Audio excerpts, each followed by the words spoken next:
She fed two hungry kids with her last few dollars. 15 years later, a stranger in a luxury car showed up at her door.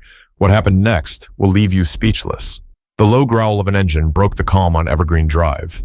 Danielle Morris paused mid-step, her hand frozen on the rusty latch of her front gate. She turned her head slowly toward the sound and felt her breath hitch.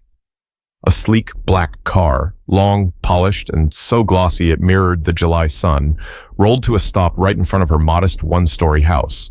It wasn't the kind of car you saw often in Wichita Falls, Texas, unless someone was lost. The tinted windows made it impossible to see inside. Danielle's first thought?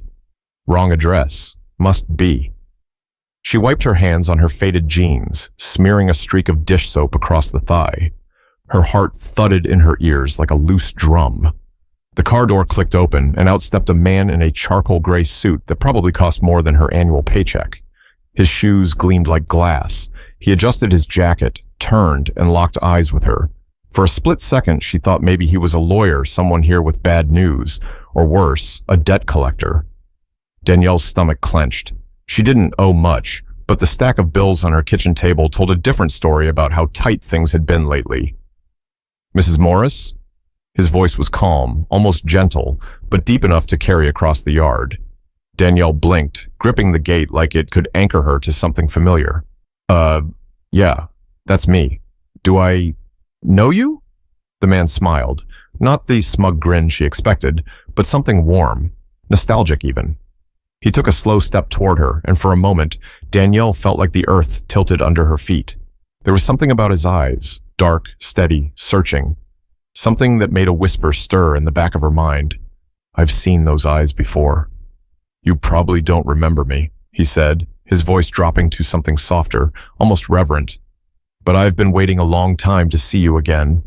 Danielle's mouth went dry. Again? She scanned his face, trying to place him, but nothing came. Not the sharp jawline, not the expensive watch on his wrist, not the calm confidence that radiated off him like heat from asphalt. Sir, I think you might be... No, he cut in, lifting a hand, not rudely, just enough to stop her words. You're the reason I'm standing here today. The reason I have a life worth living. Danielle's brow furrowed, confusion twisting her gut tighter. She'd lived a quiet life. No big risks, no big wins. She worked. She paid bills. She kept her head down. So what was this man talking about? Before she could respond, he smiled again, slower this time, like he was savoring something important. 15 years ago, he said, you fed two hungry kids in a diner when nobody else would. Danielle's breath caught in her throat. A flicker of memory, a sticky vinyl booth, a couple of tiny faces, wide-eyed and tired, surfaced in her mind like an old photograph rising from water. Her heart stuttered. He saw the realization bloom in her eyes, and his smile widened.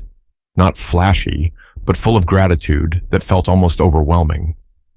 I was one of them, he said simply. Danielle's knees nearly buckled. She gripped the gate harder, trying to steady the rush of emotions hitting her all at once.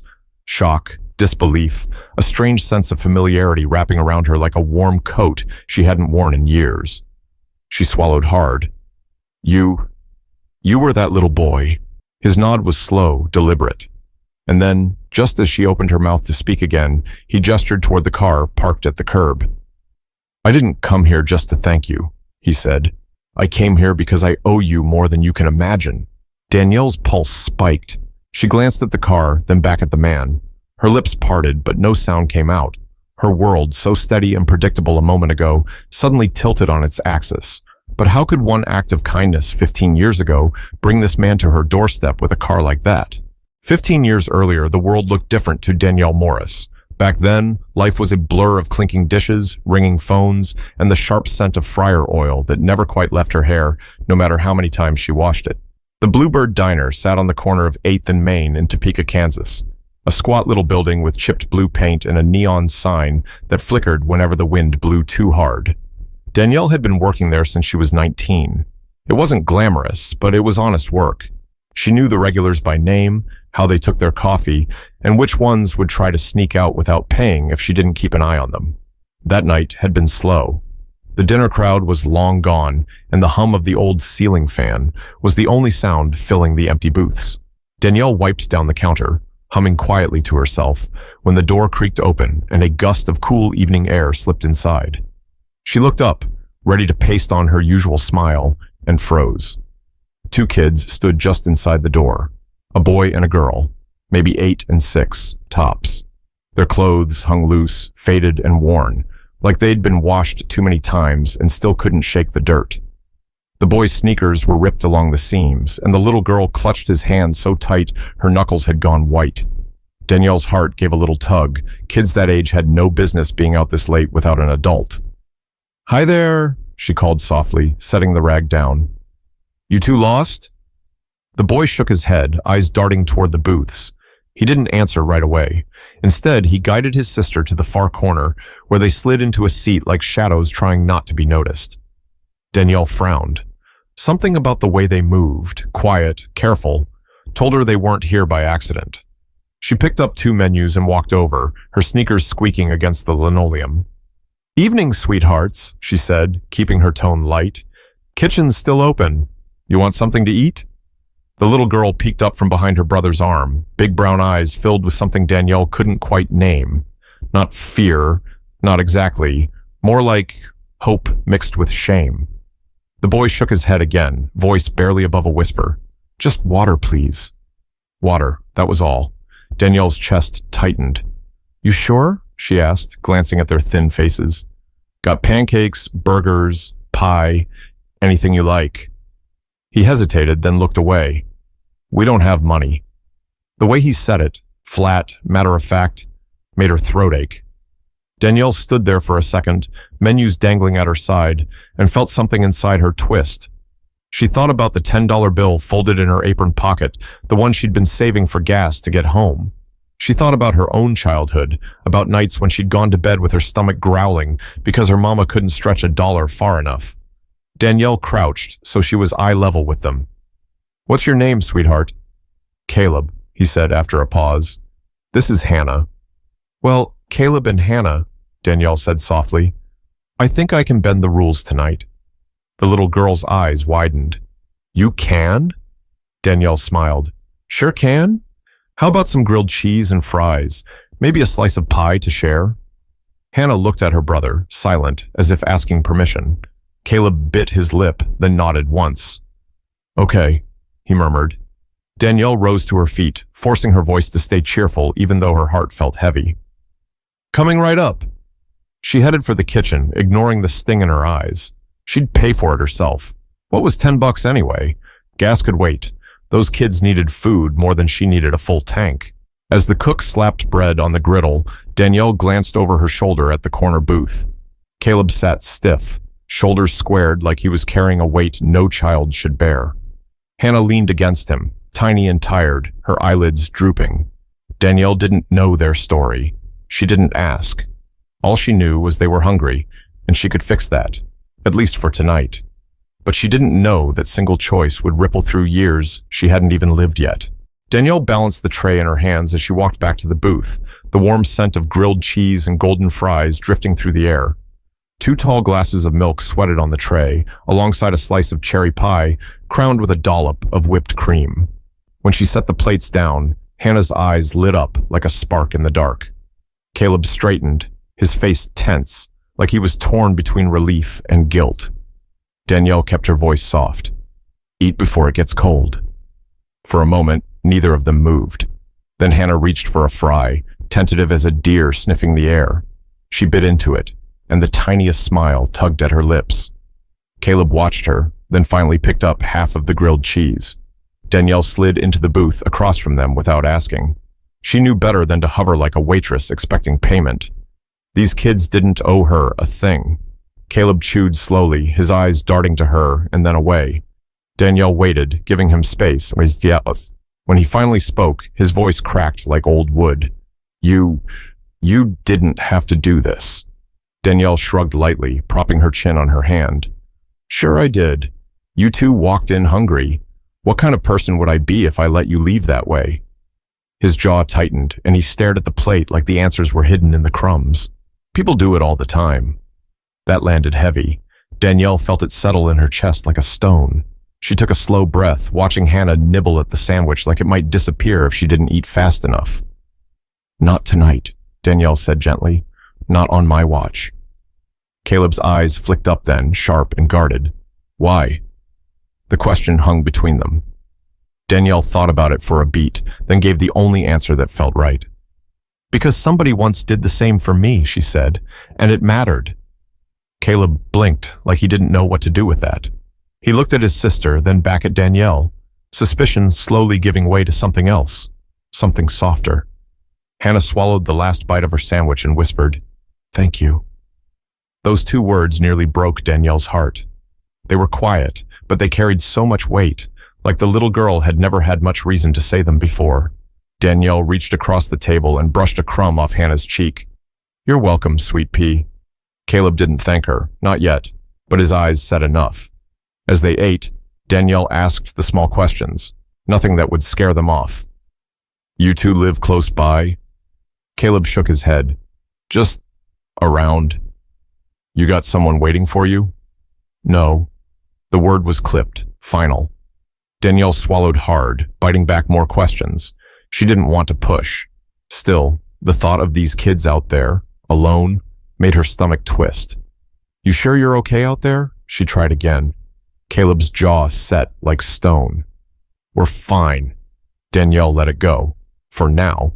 Instead, she slid the plate with the pie toward them. "Share," she said with a smile. Hannah's eyes went wide at the bright red filling. "Cherry?" "Best in town," Danielle said. The little girl's smile was pure sunlight in that dim corner. For the first time since they walked in, Caleb smiled too. A small, careful curve of his lips, like he'd forgotten how. When the last crumbs were gone, Caleb reached for Hannah's hand and stood. "We should go." Danielle rose too, pulling 2 bills from her apron and slipping them under the plate before he could argue. "No charge," she said quickly, waving off the protest already forming on his lips. His shoulders sagged. "We'll pay you back, someday." Danielle chuckled softly. "Sweetheart, this isn't a loan."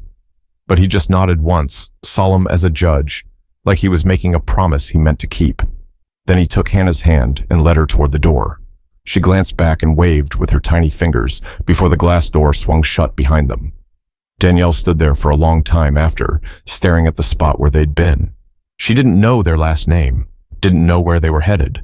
All she knew was that 2 hungry kids had left with full bellies, and for tonight, that had to be enough. She had no way of knowing it wouldn't just be enough. It would change everything. But life didn't hand out happy endings overnight, and Danielle's own story was far from finished. The sound of the diner door swinging shut that night faded, but the memory of those 2 kids stuck like a thumbprint on Danielle's heart.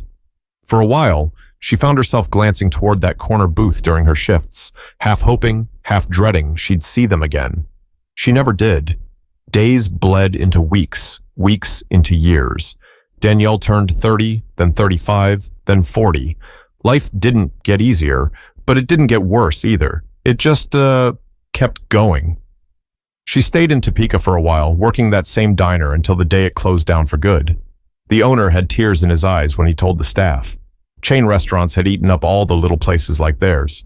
Danielle packed her apron into a cardboard box and drove home with a lump in her throat the size of a fist. Bills kept showing up, same as always, rent, utilities. The old sedan that coughed and rattled every time she turned the key. Danielle picked up shifts wherever she could, cafes, truck stops, even a motel front desk for a stretch. None of it paid much.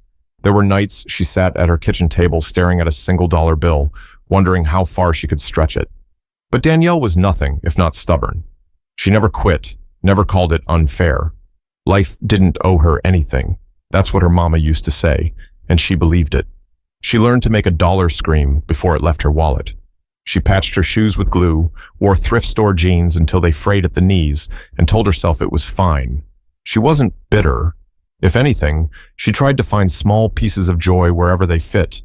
A sunrise after a long shift, the laugh of a stranger in line, the smell of rain on hot pavement.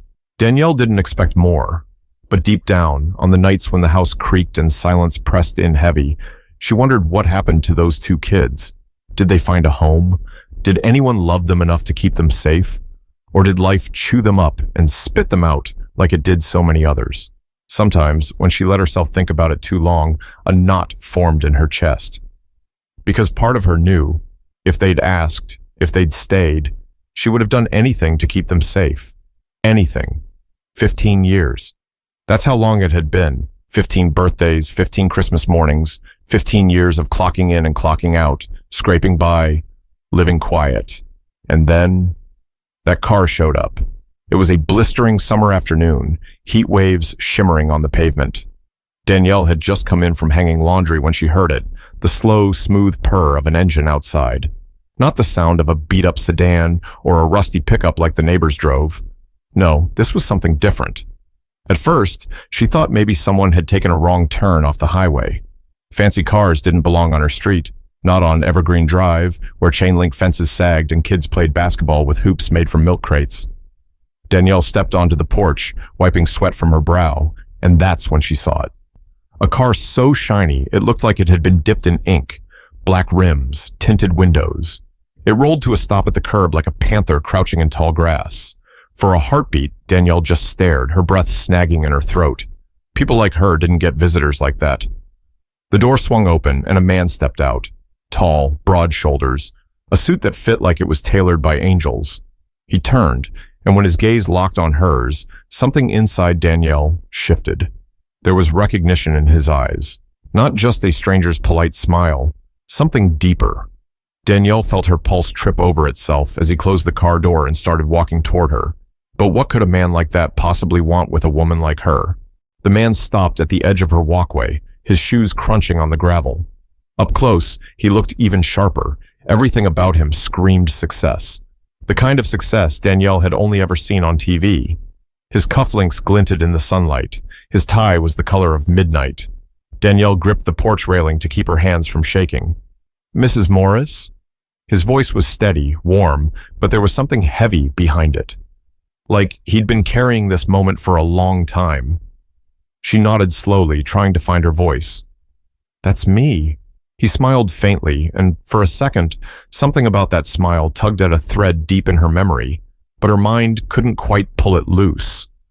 "Do I know you?" she asked, her tone hesitant, polite. The man tilted his head slightly as if the question didn't surprise him. "You knew me once, a long time ago." Danielle blinked. She searched his face, strong jaw, clean-cut beard, eyes dark as polished stone, and came up empty. "I'm sorry," she said, her voice softening with apology. "I don't remember." His smile widened, just a fraction. "That's okay. I wouldn't expect you to." Something in the way he said it made her throat tighten. She wrapped her arms around herself, feeling suddenly small in her faded t-shirt and jeans. "You mind if I—" He gestured toward the porch, then stopped himself. "Actually, this might sound strange, but could we talk for a few minutes?" Danielle hesitated. A man in a car like that, showing up out of nowhere, asking to talk? Every warning bell in her head went off. "What's this about?" she asked, her tone sharpening a little. He took a slow breath, his eyes never leaving hers. "It's about something you did 15 years ago." Danielle frowned, the words sliding around her brain without sticking. 15 years? He nodded once. "You were working at the Bluebird Diner." And just like that, her breath caught. The Bluebird. God, she hadn't heard that name in years. She could almost smell the coffee and hear the clatter of dishes just from the sound of it. Yeah, she said slowly. "I worked there for a long time." The man's expression softened, like he'd been waiting for this moment, holding it like a fragile thing in his hands. "You don't remember me," he said gently, "but I remember you. Because that night, you did something nobody else did. You saw two kids sitting in a corner booth with nothing but water in their glasses, and you fed them." Danielle's knees went weak. She gripped the railing harder, her pulse thundering in her ears. "Wait," she whispered. "Those kids." The man nodded. "I was the older one. My name's Caleb." The name hit her like a whisper from another lifetime. Danielle stared, her mind flashing back to a skinny boy with wary eyes and a little girl clinging to his side. Her voice cracked. "Oh my God, Caleb?" He smiled then, not the polite, reserved smile from before, but something real, warm, full of a gratitude so deep it made her chest ache. "Yeah," he said softly. "It's me." Danielle brought a hand to her mouth, stunned into silence. She couldn't reconcile the memory of that fragile boy with the man standing in front of her now, tall, confident, draped in wealth.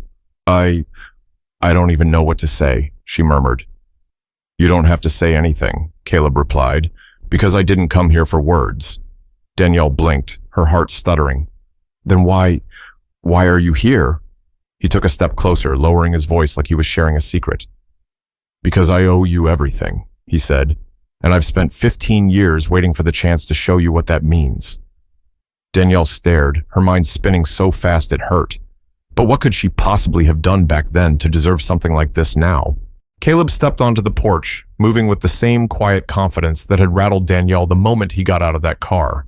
She backed up slightly, giving him room. Her heart was still racing, pounding so hard she could feel it in her throat. "Can I come in?" he asked gently. Danielle hesitated for a breath, then nodded. "Yeah, sure." Inside, her house was small and simple, worn couch, faded curtains, the faint smell of coffee clinging to the air. Danielle suddenly felt self-conscious, like the scuffs on her floor and the mismatched chairs were screaming at him.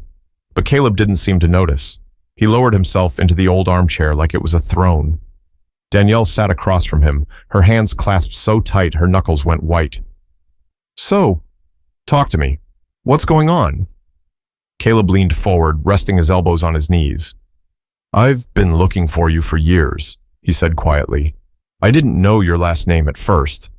All I remembered was your face and that your name was Danielle.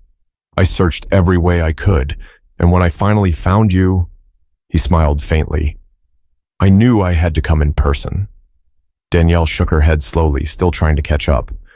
"Caleb, I fed you a meal, that's all. It was nothing." His eyes sharpened.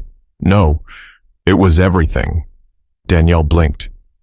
"You have no idea what that night meant," Caleb continued. His voice was calm, but there was something underneath, raw, like a scar reopened. "We hadn't eaten in 2 days. 2 days, Danielle. I was trying to take care of Hannah, and I was a kid myself. I didn't know where else to go. That diner was the last place I thought anyone would care." Danielle felt her throat tighten as his words sank in. Caleb's gaze dropped for a second, his voice softening. "When you brought that plate to the table, and the pie, it wasn't just food. It was hope. It was someone saying, 'You matter.' And when you said it wasn't alone," he looked up again, eyes shining. "That stuck with me. I promised myself that night that if I ever got the chance, I'd repay you, tenfold." Danielle swallowed hard, her eyes burning. She wanted to speak, but the lump in her throat wouldn't let her. "I bounced around after that," Caleb said, leaning back. "Foster homes, group shelters. It wasn't easy, but I kept working. I studied. I refused to let that night be the last time someone believed in me. Eventually, I built something." He reached into his jacket and pulled out a slim envelope, setting it on the coffee table between them. Danielle stared at it like it might bite her. "What's that?" "Your future," Caleb said simply. Her hands trembled as she slid the envelope closer and opened it. Inside was a check. At first, her brain didn't process the numbers. Too many zeros all lined up neat. When it hit her, her breath left in a sharp gasp. "Caleb, no, I can't take this." "You can," he said firmly, "and you will, because this isn't charity. It's a promise I made 15 years ago. A promise to give back to the person who gave when she didn't have to." Danielle pressed a hand to her chest, shaking her head. This is too much. Caleb, I fed you a sandwich and some pie. And that sandwich kept 2 kids alive another day," he cut in, his tone steady but charged with emotion. "Don't you dare downplay that." Danielle blinked back tears, her vision swimming. I don't know what to say." "Say yes," Caleb said softly. She laughed, a broken, disbelieving sound, and swiped at her cheeks. "Yes," she whispered. The late afternoon light slanted through the thin curtains, painting the living room in soft gold. Danielle sat frozen, her fingers still curled around the envelope like it might vanish if she let go. Outside, the luxury car gleamed at the curb, its polished surface catching the sun. For the first time in years, she didn't feel the weight of bills pressing like a hand on her chest. For the first time in years, she could breathe. Caleb stood near the door, his phone in hand. "I'll call Hannah," he said. "If she picks up, I'll bring her tomorrow. She needs this. Needs you." Danielle swallowed hard, her throat tight. "I'm scared," she admitted softly. He stepped closer, crouching so they were eye level. "Don't be. Just talk to her like you did back then." That night, you gave her something she'd never had before, a reason to believe somebody cared. Danielle's eyes burned. She nodded, her voice barely a whisper. "I'll try." Caleb smiled and squeezed her shoulder gently. "That's all you've ever done, Danielle, and look what it started." She let out a shaky laugh, wiping at her cheeks. I never thought anyone would remember something like that." "I remembered," Caleb said firmly. "Every single day. You planted something that night, a seed. And even when life tried to crush it, I held on. Because you made me believe there was good out there." Danielle bit her lip, fighting back another wave of tears. "You don't know what this means to me, Caleb. You really don't." He shook his head. "No, Danielle, you don't know what you mean to me, to Hannah. This isn't just a thank you. It's a full circle." For a long moment, silence filled the room. Not heavy, not tense, just full. Full of everything words couldn't hold. Finally, Caleb slipped a set of keys from his pocket and laid them gently on the table. "Drive it whenever you want. Or never. Doesn't matter. Just know it's yours." Danielle stared at them, blinking hard. "What if I don't know how to live like this? What if I mess it up?" Caleb smiled, his voice steady. "You lived 15 years on scraps and hope. I think you'll figure this out just fine." A soft laugh escaped her, and for the first time in what felt like forever, it wasn't bitter or tired. It was real. As Caleb headed for the door, he turned back one last time. "Tomorrow?" Danielle nodded slowly. "Tomorrow." The door clicked shut behind him, leaving Danielle in the quiet of her little house. A house that suddenly felt too small for the size of the future stretching out ahead of her. She looked down at the check in her lap, then at the keys glinting in the golden light. And she whispered to the empty room, her voice breaking, "Thank you, God. Thank you." Outside, the car's engine purred softly as Caleb drove away, the sound fading into the distance like the closing of one chapter and the start of another. Sometimes the smallest acts, ones we barely notice, carry the biggest weight. A sandwich, a slice of pie, a kind word. You never know who's watching, who's holding on to that moment like a lifeline. And maybe, years later, that kindness comes back to you in ways you could never imagine. If you're watching this, let this story remind you. Kindness costs nothing, but it changes everything. If this story moved you, share it with someone who needs hope today. And don't forget to subscribe for more powerful stories like this one. Your one click might inspire another act of kindness that changes a life.